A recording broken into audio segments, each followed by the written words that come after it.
welcome to another episode of Architect Tomorrow. You can see I'm out and about again with the camera. I'm here at Chief Architect Network London. I'm here with Grant Ecker, founder of Chief Architect Network, major honcho, makes everything happen. Grant, thank you. It's been another amazing event. Thank you. And so, for those that don't know about CAN, briefly, maybe let everyone know what CAN is.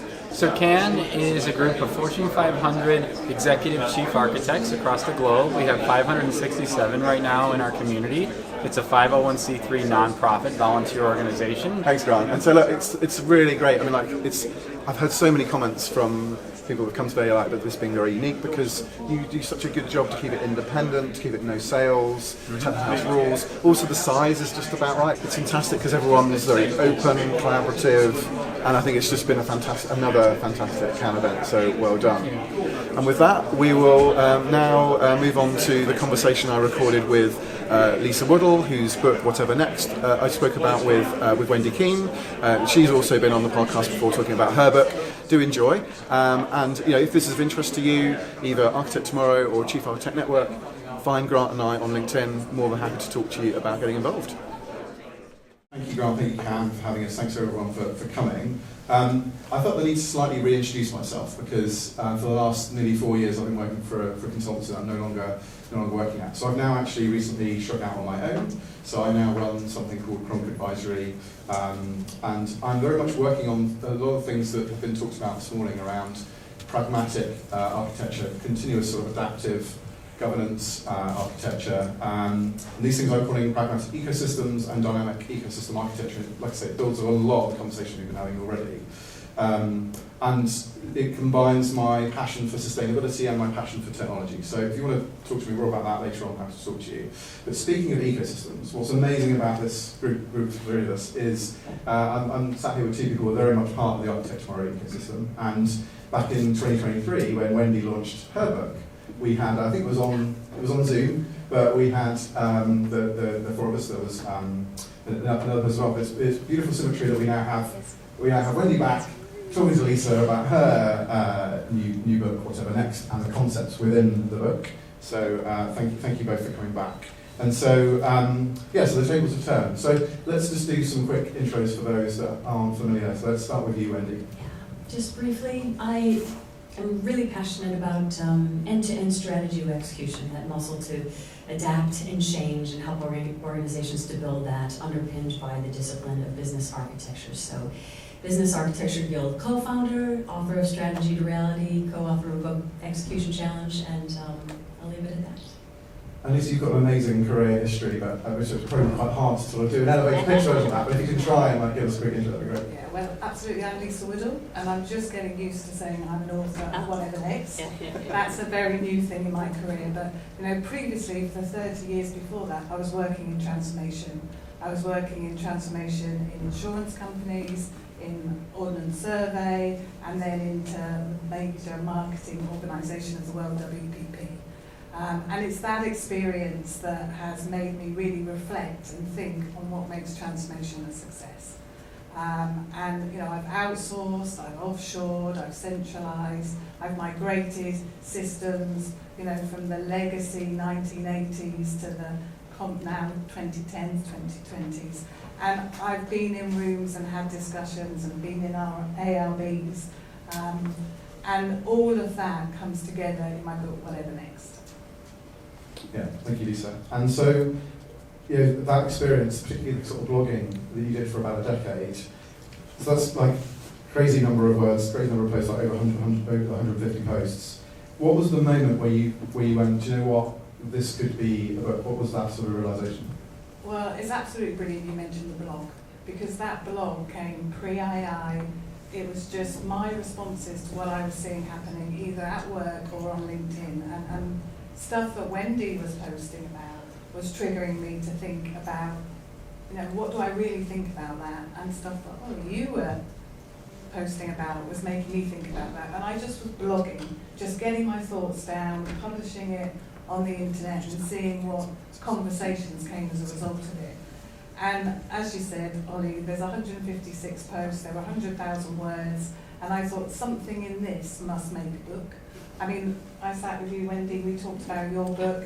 that inspired me. I mean, I love the business architecture side of your book, and I thought there is something in all this lived experience which I can bring together and maybe help everybody in the technology world of enterprise architecture think a bit differently, think about being more human and more honest. Because that was conversations that I was hearing in the corridors, but I wasn't hearing in the technical discussions that were happening. And that was coming through my blog posts and my reflections when I look back over those 5 years of blogging. And so as much as this is a great book, it's really these sort of lenses that, and the sort of, I suppose, the way we can use those to lead and challenge and perhaps become more human in the transformation and not forget about that sort of people change. Sometimes it's inconvenient, isn't it, to kind of get people to kind of agree or to kind of transform and do things differently. But ultimately, it's a vital part of making transformation stick, right? And so perhaps walk us briefly through the 5 lenses of reflect, reimagine, reframe, rewire, and reconnect. I would love to walk you through them, but I prefer you brought the book. I read about them. Awesome. I read about them. I read about them. But broadly, the concepts behind the lenses are, it's not a framework, it's not a process. It's, just stepping back sometimes as architects, stepping back from the technical diagrams, stepping back from the technical conversations, and reflecting on why we are where we are. We've got a legacy estate for a reason.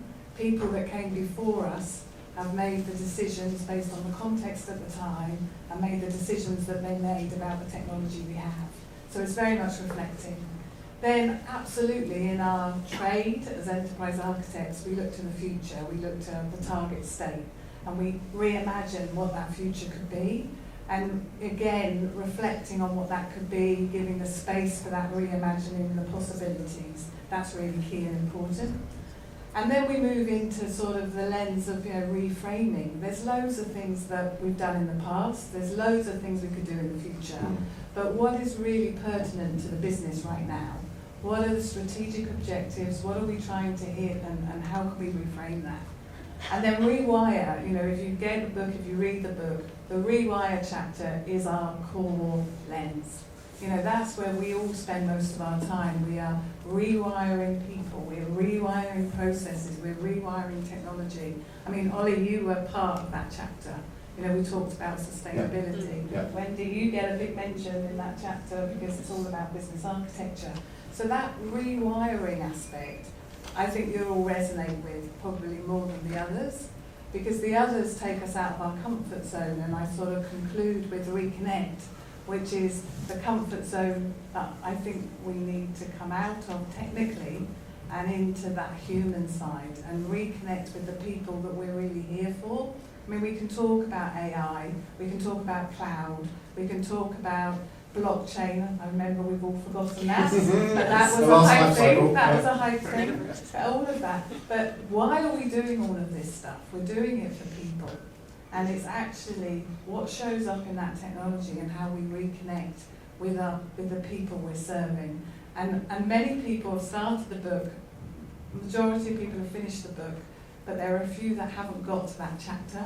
And it's that reconnect chapter that is the most important. And it is vital, isn't it? Because otherwise the danger is we're in our echo chambers getting really excited about tech, but we're not bringing people on that journey. And so, Whynde, I wanted to talk to you about your endorsement, because you say that Lisa challenges us to design with intent and coherence across functions, discipline and time. And given the sort of connections to strategy to reality, what does the book add, do you think, to the conversation that was missing? I think this book has never been more important than right now. Just to echo, I think, a number of things that you're saying. There's so much detail and so much change, architectural, technical, delivery, AI, and this book really lifts us up. It gives us permission, it gives us space, as you said, it gives us the reminder to really take that reflection that we need to do on an ongoing basis. Is where we're going still the right place to go, right? Where are we, does that still make sense? The reimagine, I think, is important. Like, are we thinking about the future in the right way, in the most, the biggest possible way we can imagine? And like you say, the reconnect, the human side is also so important. So this book to me really brings us back to two things, intent and human. can I add a bit more to that? You know, when some people have read the book, they think we've got enough on our plates to look at the technical side. You know, to bring the technical challenges into our role is hard enough. To keep up with the technical trends, you know, is impossible for anyone or any team. And now, Lisa, you're suggesting we also need to embrace the human side more. I'm sort of saying that, but I'm also saying get out and include those people in your teams more than you do today. You'll have solution architects, you'll have enterprise architects, you'll have infrastructure architects, but when you're sitting in the ARB boards, when you're sitting in the architecture design sessions, who in the room is really representing the business? And I'm not talking about the business sponsor, I'm talking about who in the room has the expertise, the knowledge, the deep-rooted understanding of the business that you can use to reflect on it.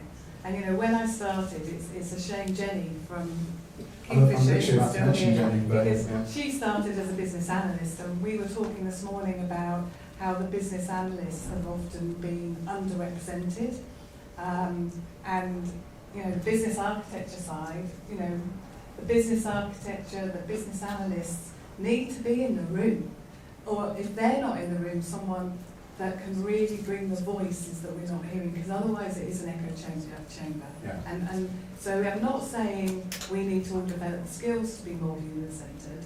I'm saying make sure you're opening your ears and your eyes to people that can bring that specialism into your teams.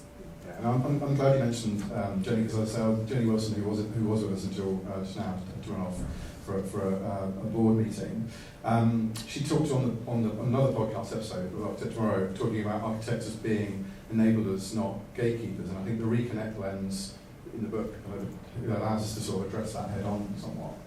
Yeah, and I mean that Reconnect chapter is the one that probably represents the last part of my career at WPP. And that was when I was out there looking at how to deploy the digital workplace in a more human-centred way. Okay. And I was lucky to have a researcher on my team, you know, talking about bringing in different skills. She was a researcher of behaviours, and we sort of touched on a bit of that this morning. So she wasn't from a researcher of the business or technology, it was very much about human behaviours. And she really showed up and demonstrated for me the power of a day in the life of, actually getting out into the organisation, watching what people are doing, listening to what people are saying, seeing what they were thinking before they opened their laptop, what their sort of impressions were when they were using their laptop, and what they did at the end. You can't capture that in a requirements document. You actually have to get out there, you have to spend time observing and just see the behaviours. And even if you just do that once a year, just get out there once a year and see what people are experiencing in their work, in their day job, in the high streets. I think you think about your technology challenges differently. I know I did. So I want to move us on to the reframe lens, and to you, Whynde. So there's a lot in here about surfacing the unsaid. So things like, in a room full of senior architects, chief architects, how you get people to name the uncomfortable truths. And so I wanted to kind of talk to you, Whynde, about where do you see the emotion and politics derailing the best designs for architectures and strategies? And to quote one of the things you say in the book, Lisa says, how change feels to people matters as much as what it does. I don't think we spend nearly enough time, and also too late, focusing on that change, right? But to answer your question, Oliver, I think there's a couple of places where that gets introduced. One is when we don't create real, authentic forums and spaces for people to dialogue and ask questions and sort of voice what they're thinking. Lisa, you kind of talk about the iceberg, and when you don't have that, all that stuff is sort of lurking below the surface, right? Sometimes change management, even when we do it, it feels very mechanical, right? Like we're going through steps. So like that real authentic forum. The other place I think we have challenges is the organizational structures and motivations of leaders, which can create really siloed political decision making. That's a bigger issue, but I think it happens there too. I'm glad you brought up the sort of silo piece, because I think this is where some of the discussions we've had on the podcast about ecosystems is really important, right? There's this fractal thing going on, I think, in architecture that we perhaps overlook, which is we sit within teams that have an ecosystem. We sit then within a department. We then sit within an organisation that has a set of ecosystems. Then we sit then in a business ecosystem. So I think there's a whole, and I think the thing about AI and the sort of accelerated pace changes, all those things are disrupting the ecosystem in different ways that we need to tune into, and often they're not just because of technology, they're because of the human response to some of those things. So when we think about rewiring how organisations work, we can't ignore those ecosystem dynamics, right, Lisa? So you then sort of talk a bit about this in your rewire, then, certainly like going beyond the enterprise boundary. Yeah, and I think it's fascinating, isn't it? We, in enterprise architecture, we've often been at the forefront of designing the new organisations.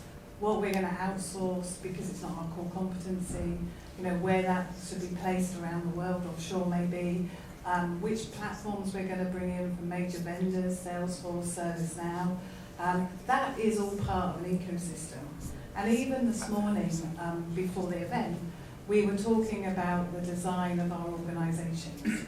And for me, listening, I felt that felt very internal to the organisations we sit in. And actually, it's not about designing for our organisation, it's about designing for the ecosystem that we sit within and being sure of the consequences, not just for us, our teams, our processes and our systems, but also for the teams, processes and systems of the organisations that are part of our supply chain. Because they're often thought of last. I mean, to your point, when you bring these people in, it's when you're going live with something. And that ecosystem and how that all fits together all has to work seamlessly for us to design the best organisations. So that ecosystem is really important. I'm going to quote someone else from a previous episode as well. So Ron Kersick, who I know is a mutual friend of ours, do go check out Ron. He does featuring architectures. And yeah, on the episode we talked about featuring architectures. Featuring architectures. He talked about it's not your ecosystem. You cannot build it, you cannot design it, you can design your position. So you can make choices about how you position yourself in that ecosystem. And it's a different way of thinking, isn't it? And this sort of transformation is something you live rather than, something that's always within your control. Yeah, I think, that was, if I look back, and I'm sure many of you, if you really look back over the last 20 or 30 years of the work you've been doing, you will recognise those conversations, those meetings that happened, those post-implementation reviews maybe, that would have highlighted the engagement of stakeholders early or too late. And it's often those ecosystem stakeholders that we've involved too late. And I think the other thing, going back to the iceberg that Whynde, you mentioned, was we're enterprise architects. We join the dots, we see things that other people in the organisation don't see, because we have the privilege to work across the silos. We are also in a position where we can go deeper, we can pick up the signals that maybe others aren't picking up, because we're not as siloed in our thinking. And I think the real message for us to be more human and more honest in transformation is to turn the volume up on those signals, those hunches, that intuition that you're getting, and pay more attention to that, because you'll find that you'll be working with your team better, your team will be designing better solutions, and more importantly, you'll probably find the engagement with the stakeholders that are ultimately paying for everything are actually more brought in to it, because you come across more human too. And I wanted to bring in the other ecosystem that's often ignored, right? And increasingly our worlds are incredibly digitised and virtualised and abstracted from the real world. There's another set of ecosystems that we need to think about. We touched a little bit on human, the human dimension. There's this human societal ecosystem, right, that all our organisations play into. And then obviously underpinning everything is the natural ecosystem that so conveniently often we try and ignore. And we are fundamentally all part of that natural ecosystem. Techno-optimists sort of leasing visions to perhaps upload our minds to the cloud or something apart. Fundamentally we can't ignore that, and I think we're going to sort of start facing into some fundamental limits to some of the technological progress that we are getting very excited about. There are only so many data centers we can build around the world. There's only so much energy that we can, not even generate, distribute it from generation to where the data centers are. So, fundamentally, so ecosystem thinking is also starting to think about what are the ripple effects of some of these decisions. Now, maybe it's not an individual project that's going to make a difference, but collectively, as architects, we're making all these choices and these decisions that fundamentally impact sort of sustainability in its broader sense. And so Whynde, I know this is something that you and I are both passionate about. And so where perhaps do you see, some of the ability to kind of use some of this sort of language to try and get broader sort of understanding of what the consequences are of some of our architecture and strategy choices? Yeah. I mean, the business architecture, in fact, quoting the Herald, a business architecture represents the scope of an organization and the ecosystem in which it operates, right? That's not me, that's overall. Yep. But I think those constructs are easily extensible. And they give us that view because we can then understand what are the implications. For example, something like a value network showing the interplay between our organization and third-party providers, right? And the value that's exchanged. We can use the same construct and map on it materials and energy. So like circular economy sort of type thinking. Exactly. And also, extending a value stream. Is if we're a bank, instead of having acquire loan, like working with partners to make it acquire home, and then that same value stream capability construct is getting people to really work together. Ollie, it sounds as if you need to write a book. Yeah. You touched on sustainability in my book, and I don't claim to be in that space at all, but there's enough between what you two have both said that Wendy's written a book. I've written a book. I can see where you're going. it's time to write a book. See where you're going. I think ultimately I'd love to do that. And I think there's, with the experience I've gained from talking to the amazing, network and community that Architect Tomorrow has now become over the last 6 years that we've been running it, just like drawing on everyone's, it's a bit like Grant was saying about Can, right? Like, you just become so much smarter by talking to smart people from different parts of the world and different industries. And I think there's definitely, I guess the benefit of going on this journey is, as much as the enterprise architect looks across the organisation and sees where there's silos and where there's gaps, in my work I've been doing the last few years, I've been able to see the gaps between industries and the potential for, Jeremy sat in the room here, and Jeremy from Dear Smith, and one of the amazing things that we talked about a few months ago is like looking at industrial heat and, or data centre heat. Could we take some of the stuff we're doing with servers and like be cleverer about the kind of waste heat and stuff like that? There's some of this thinking that we're applying in our day-to-day operations to be more sustainable. We can totally look at the tech world as well, like kind of reimagining what waste is. Well, actually waste is an opportunity to perhaps monetize and create a circular economy sort of stream for the business. It's just different thinking, and so that's what's been really exciting for me. And I think if I do write a book, it will be about pulling those sort of threads together around kind of how we think broader than just because we do have a danger of having silos, not even just within departments and companies, but silos within industries that aren't kind of working enough with each other. And to solve the big problems that we're facing, we're going to have to get more creative, I think. Cool. Do we have any? I'm just looking for time. We've got like 5 minutes or so. Is that right? Yeah. So I'd love to open up to the audience. That's my questions, either to Lisa about the book or anything else that we've kind of. Well, the question did come in online, which was, could our 2 authors, soon to be 3, nudge, wink, but do it, compare and contrast your 2 novels, right? They came out within about a month of one another. Let's share a little bit. No, correct that. They came out 2 years. The internet said it was a month ago, so it was a month ago. I'm sorry, a month between each other. That's what they said. No, that's 2022 for Whynde and. About 3 years. So yeah, about 3 years difference. So that's someone perhaps using an LLM to give them a question. I also noticed Darryl. It's great to see Darryl on screen. He's been commenting. I think Darryl is one of the co-hosts of Architect Tomorrow going forward. That was a recent announcement. So, but maybe the question about comparing and contrast between the 2 books would be a good one to talk about.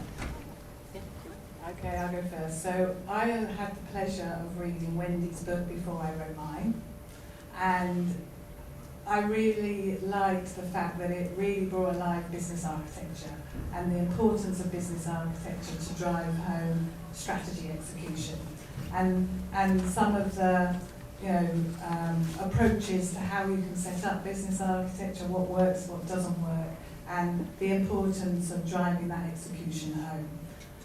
That's what I would say I took from Wendy's book.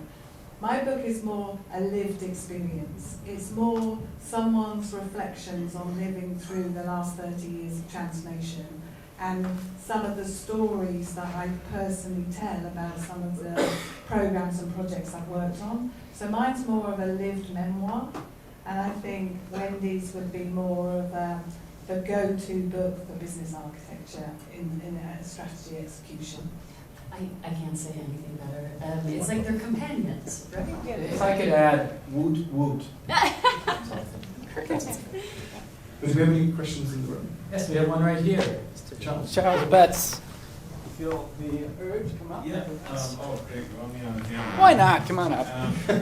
Right over this way so we can get you. It's an exclusive. I've got Charles. If you knock Betts. over a camera, extra points. I'm gonna get through there You'll make safely it. without taking the camera down.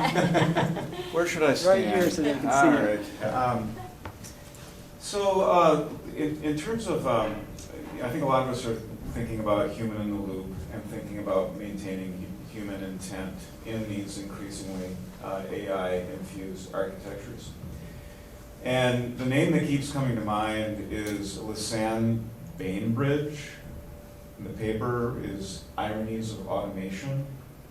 Familiar? That's our reading list for sure. Sounds good. Yeah, that's one to look at because she, UK human factors thought leader in datamation in the 1960s, proposed that there was a fundamental issue with the idea that we will automate and then leave humans in the loop to handle the most critical issues. Because the human starts to lose focus, lose context, and just at the moment the automation breaks, the human is unprepared. It's like the self-driving car thing, right? Where all of a sudden you hand it over control and it's like, what? I now need to drive? And this was exactly, there was a flurry around this with the Boeing 737 MAX, which was absolutely the perfect example of the situation. So I'm wondering if from a business architecture perspective, there's any thoughts on this, if you started to work on these kinds of things or look at them? So I think human in the loop is vital for all the reasons that we've talked about this morning. And I think, I can't necessarily answer the question, but what I can say is enterprise architects have a role to play in slowing down maybe some of the hype and potential that AI can deliver, to allow that human side to catch up. And enterprise architects could, I'm not saying they will, but they could fuel it to move faster, the technology to move faster than those humans that we're delivering for can keep up. So I think we've got a role to play in slowing down the speed of the technology and helping our colleagues, our customers, also embrace it. The figures this morning, 1.5 trillion being spent on AI. How much of that is going into the technology side and bringing AI in, and how much of that is going into that human capability side? I would probably say it's 98% on the technology and 2% on the human side. I think we've got to correct that, or we're in danger of what you're actually declaring there. So I'd love to signpost before I hand to you, Wendy, is like the sleepwalking risks sort of thinking, particularly augmentation fatigue. Right? We talk a lot about humans being in the loop, but imagine a story where it becomes almost like a factory production line, where you're staring at the production line looking for the anomaly. How interesting are some of these roles when you take the friction out? There was a really interesting post recently about someone talking about software engineering. How interesting is it essentially to debug the code that comes out of an AI rather than actually get the dopamine hit from doing the coding yourself in the first place? So there's some really interesting things here that we aren't thinking about because we're just looking at the immediate, oh, this is amazing.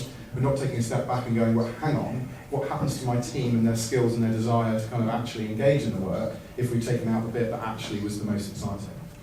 And I think that's the whole point of the lenses too. There's a lot of things we can do, and this conversation is so focused at a micro level, honestly, that we need to come up and say, macro, does this make sense where we're going? Grant, how are we doing? We're really good, yeah. I think we can claim success. Cool. I'll wrap this up then quickly.